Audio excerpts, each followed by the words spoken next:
guys, welcome back to Vlogmas. Ooh, that light is all. Okay, there we go. That's probably a little better, but not really. Anyway, today is Vlogmas Day 3, and I wanted to go into some detail of something I wanted to talk about in Vlogust, but I forgot, like always. So the first story is how I messed up my knee and had to get surgery on that. It was back in 2011. I was shopping at Walmart, and I went down the baking aisle. I saw some flour on the floor, and, it happens. But as I walked through it, I slipped because someone had spilled oil, too. And the person that was at the end of the aisle just turned around, and I was like, oh, don't all help at once. But my aunt, who has 2 herniated discs, fibromyalgia, necrosis in the hip, arthritis, had to pick me up. And see, I'm a big person, so that was interesting. So we finished our shopping, and as we were checking out, we asked the cashier if we could speak to the manager. They got the manager. We had told them what happened, and then they were like, "Oh my God, are you all right? Do we need to call an ambulance?" I'm like, "I'm fine." So we filled out the incident report, and the next day I got a call from the manager asking if I was okay. Again, I'm like, "Yeah, I'm fine. I'm fine." They're like, "Oh, that's good. We checked the security footage. We did see that you fell. We want to apologize for this." I'm like, "It's all right. These things do happen." And it was probably 10:30, 11. So it wasn't like there were a lot of people in there. And I know that Walmarts don't usually start the heavy cleaning process till between 1 and maybe 5:30 in the morning. So, and no one really expected to fall, but it does happen. So they had the mess cleaned up, and then probably a month or 2 later, I started getting this consistent daily pain in my knee. And my aunt was like, at first, she's like, it's probably just arthritis. It does happen early in our family. I'm like, okay, could be. She's an LPN, so I took her word. And then after I left my aunt's house in 2014, I was still having this consistent pain. So I made an appointment with my doctor and had x-rays taken, and they put me on naproxen. Then a year later, it was still not doing good. So they took an MRI, and they saw that there was a slight tear under my kneecap, and that my kneecap is kind of bumpy, like it's been chipped and healed over.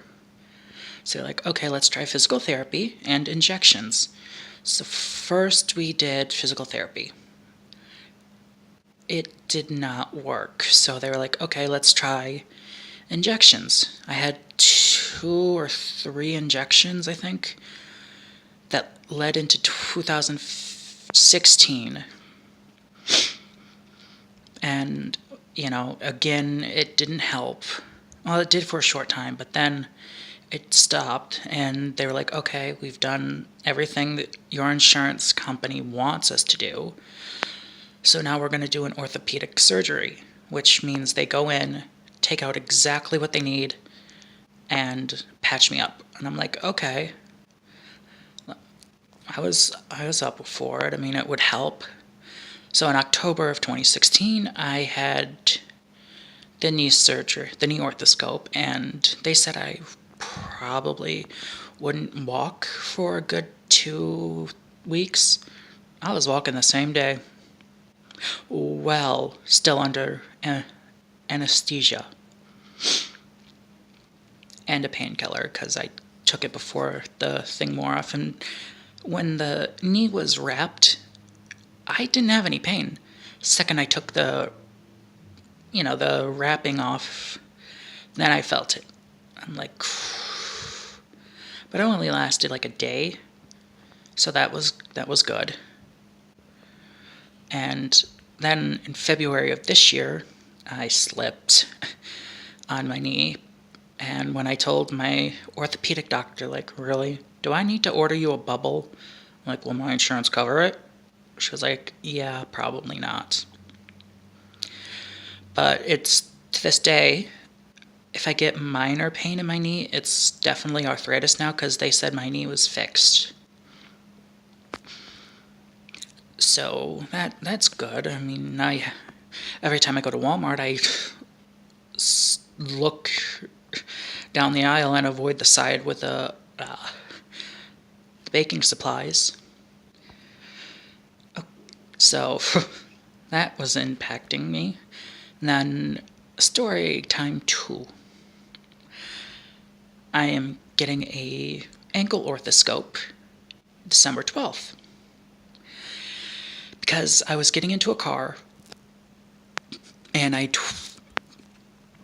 twisted my ankle inwards. Like I could feel it getting stretched, and I'm like, oh crap, here we go again.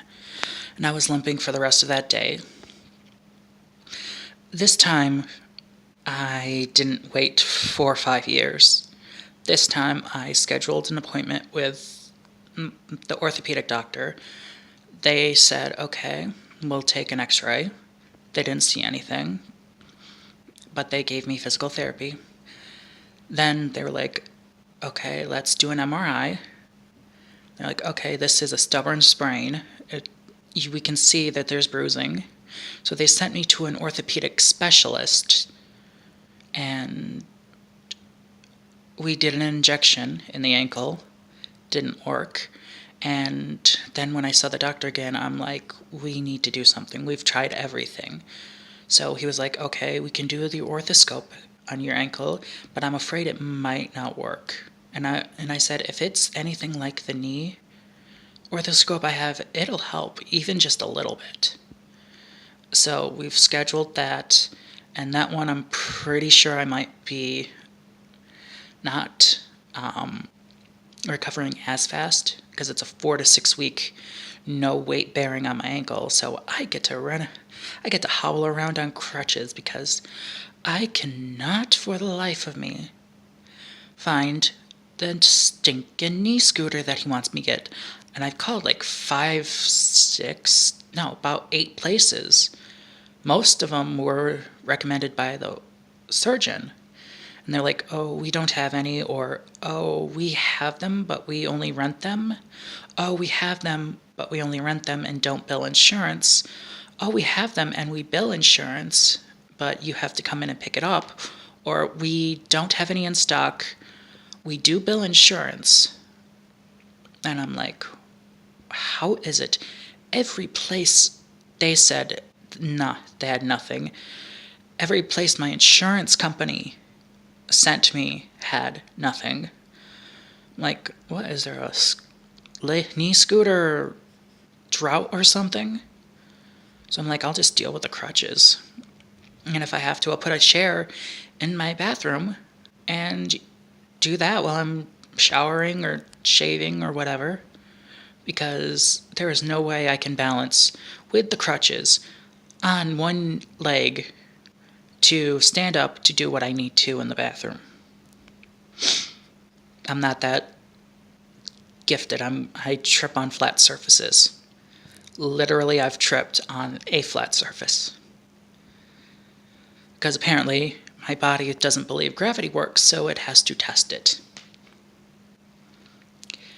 Yay. 25 and 26 years old, not the best time for me. Because also last year, I had to have a tooth pulled.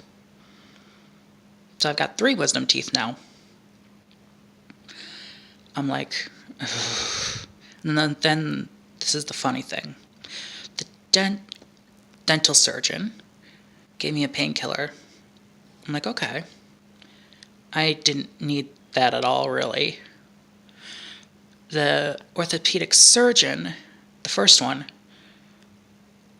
gave me a painkiller, and I'm like, shouldn't this be the other way around? Shouldn't the dentist given me the weaker one and you give me the stronger one?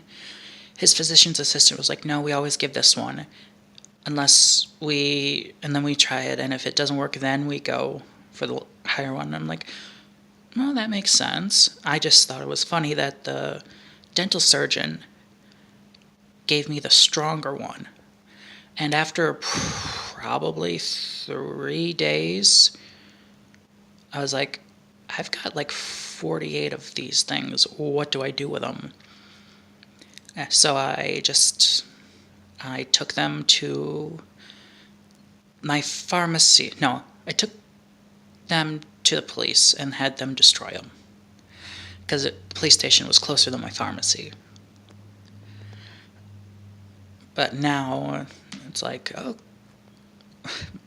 both my doctors were shocked that I only needed them for like 3 days. I'm like, the other pain pills that my doctor put me on, yeah, there's something you can get over the counter or something that's a non-controlled substance, but they work. Like, apparently it was even though I have a very low pain threshold, those other meds were kicking in overtime.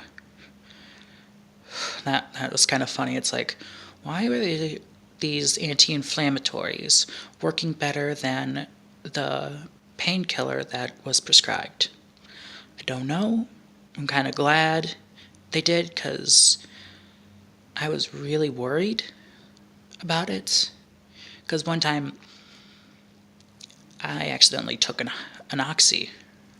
My aunt had a bottle of aspirin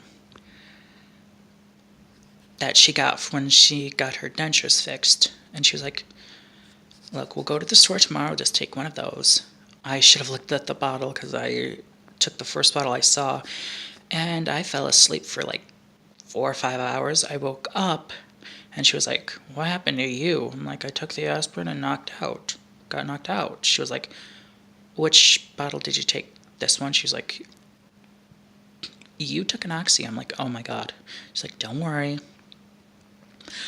One will not make you an addict. And the worst that happened is you fell asleep. So at least you got some good sleep. I'm like, yeah. So the next day we went to the store. We made sure there was aspirin, and she made sure not to leave them on the table. So, life lessons. So, you got 3-4 stories in one video. Not bad. Like I said, this has been Vlogmas Day 3. Thank you so much for watching. Be sure to like and sub, and I'll see you tomorrow. Bye.